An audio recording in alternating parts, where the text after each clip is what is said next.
popular meme on the internet in the last week and a half or so, pointing out the hit cable television series, The Bible, pointing out that the devil who goes throughout the series looks like Obama.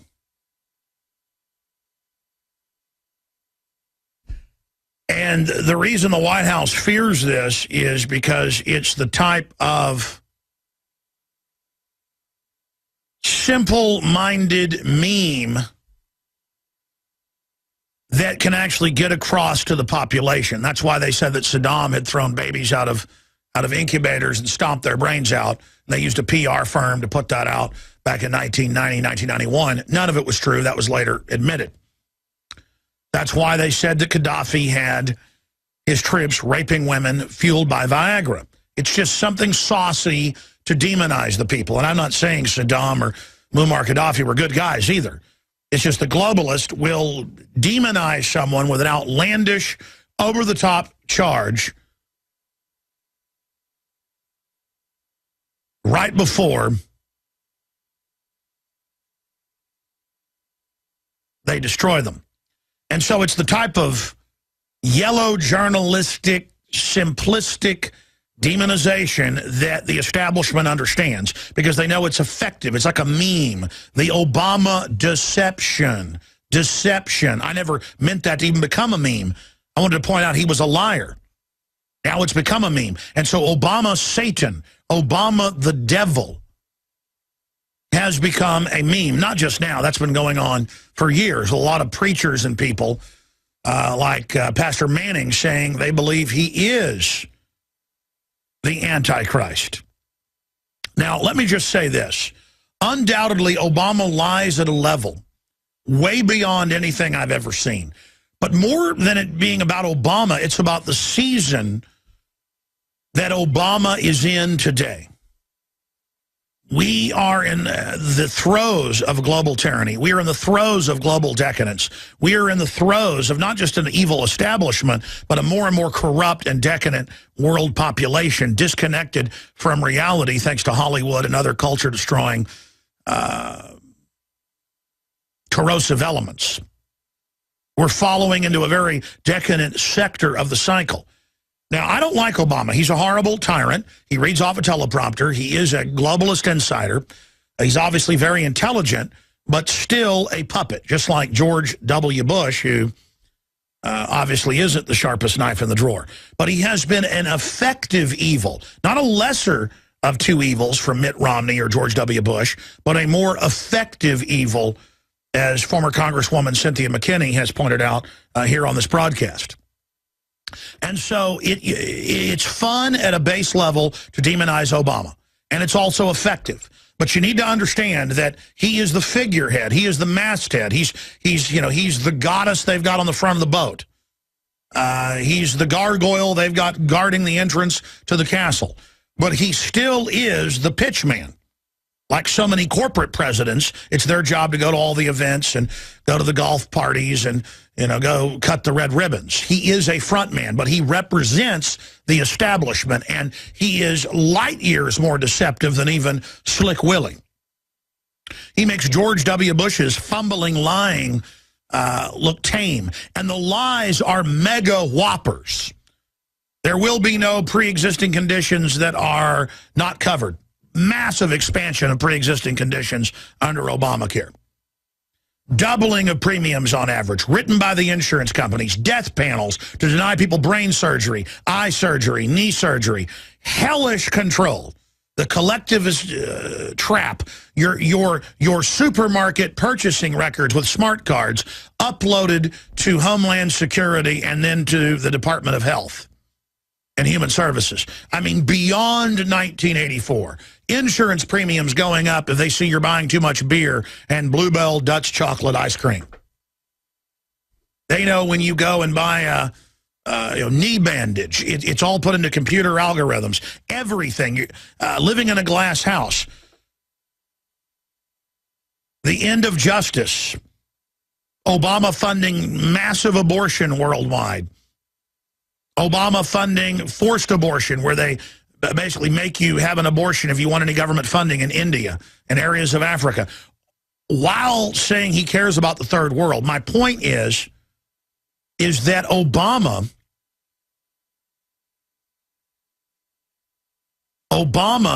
is the closest to the devil of any president we've ever had, if you look at the characteristics of the devil.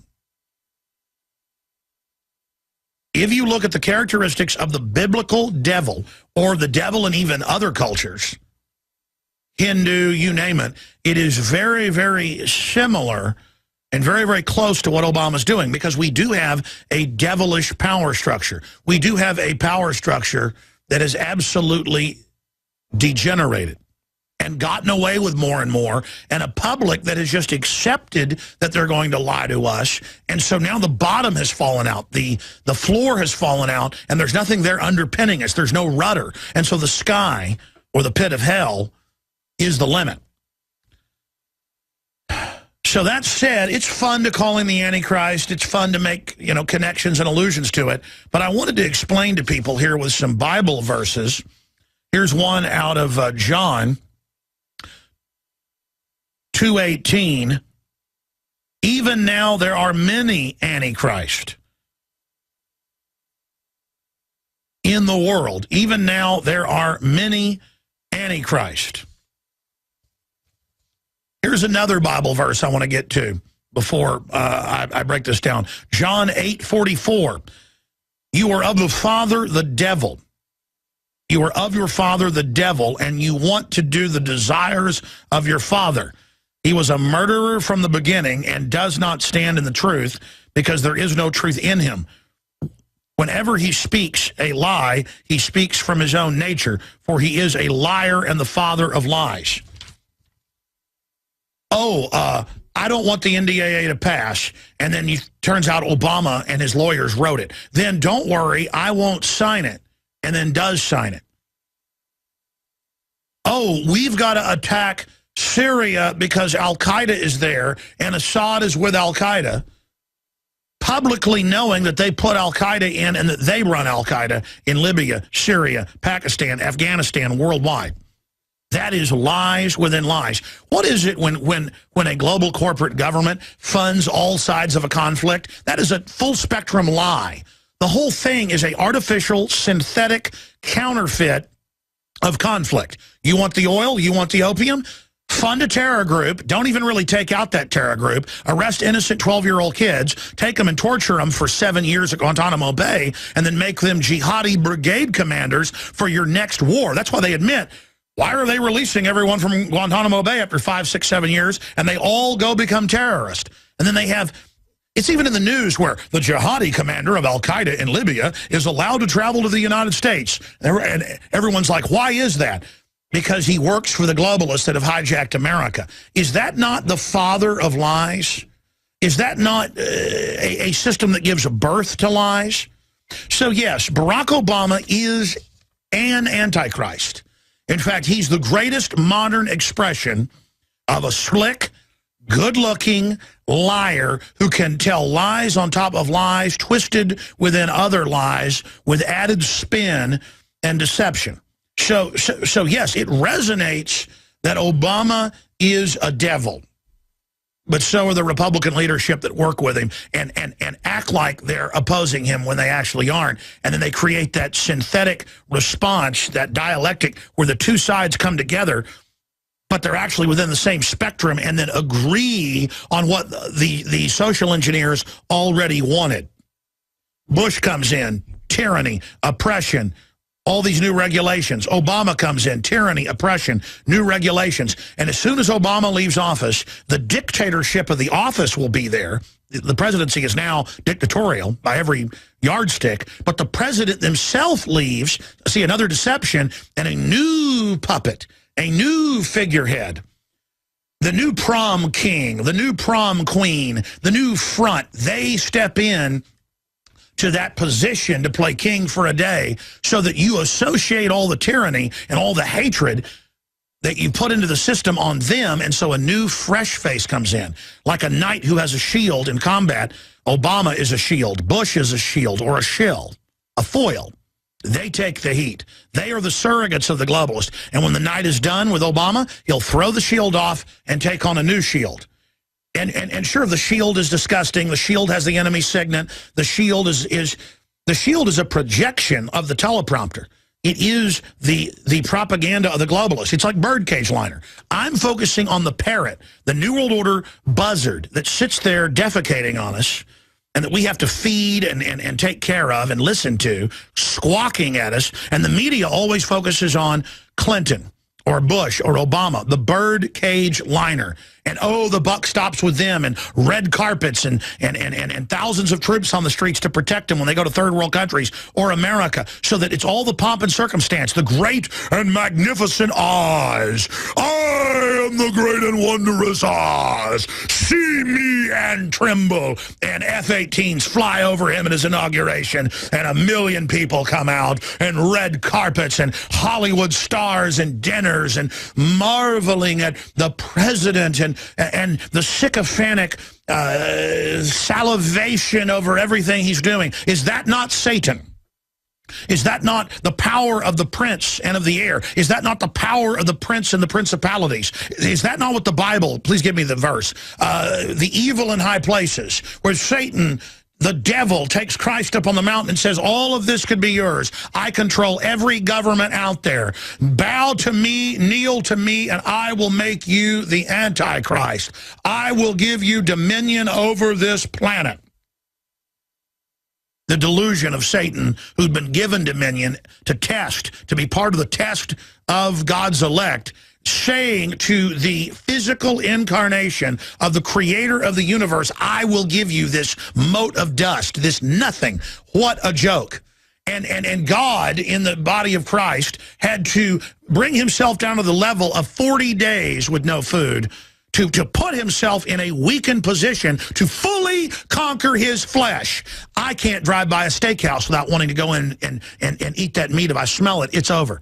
I can't stand to be at a party where alcohol's being drunk and not drink it. I am weak. My flesh is weak. But Christ went and conquered his flesh 40 days without food in the desert.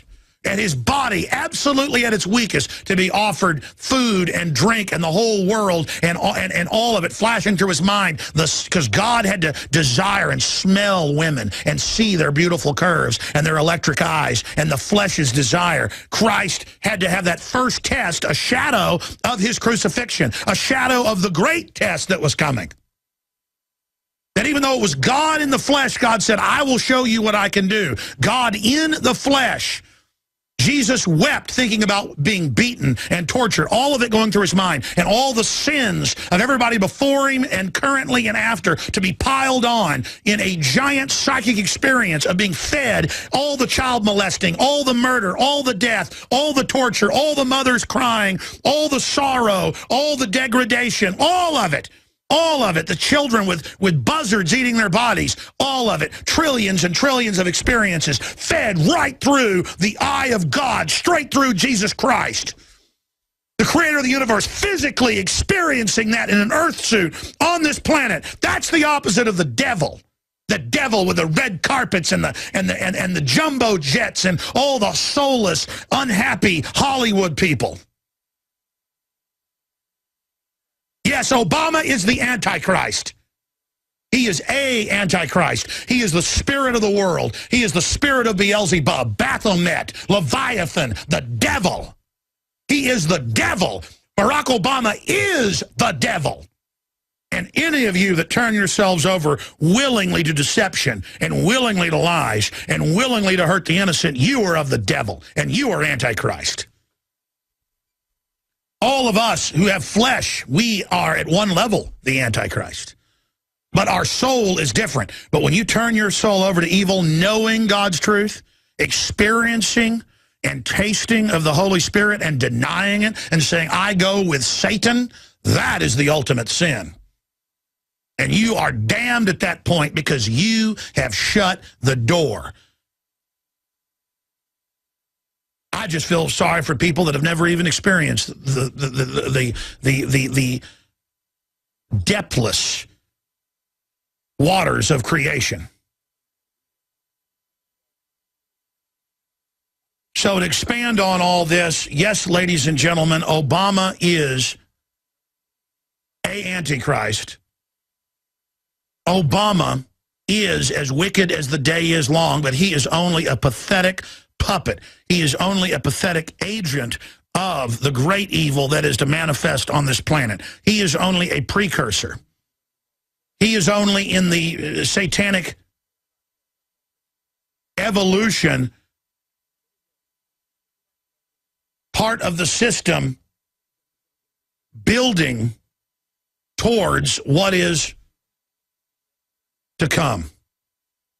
And so everybody jokes around, and it's fun to call him the devil and fun to call him the Antichrist and to say, oh, the guy on the Bible TV show, you know, the hit show, he looks like Obama, on and on and on and on. It's something entertaining to do, to sit there and say, oh, he's the devil. But if you look at the works of Obama, if you look at what Obama actually stands for, if you look at what Obama has become, if you look at what Obama really does versus what he says he's going to do, it's pure deception. Telling poor people, I'm going to give you free health care, and forcing them to buy double-price care that is watered down and becomes a government death panel to control our lives, to collectivize everyone and put us all into a system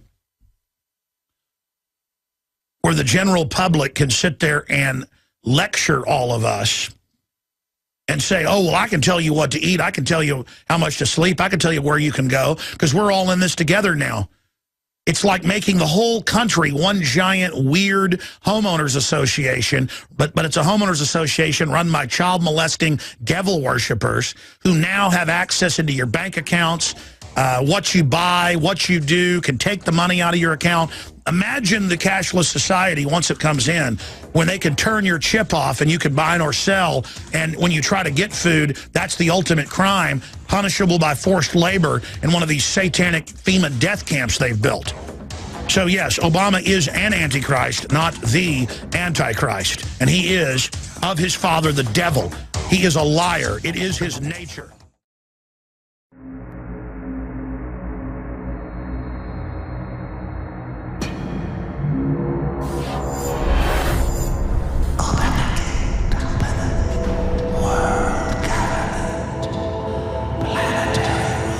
Is it not, my king, time to spring the trap? No, we must desecrate the soul and the flesh of the Creator's creation.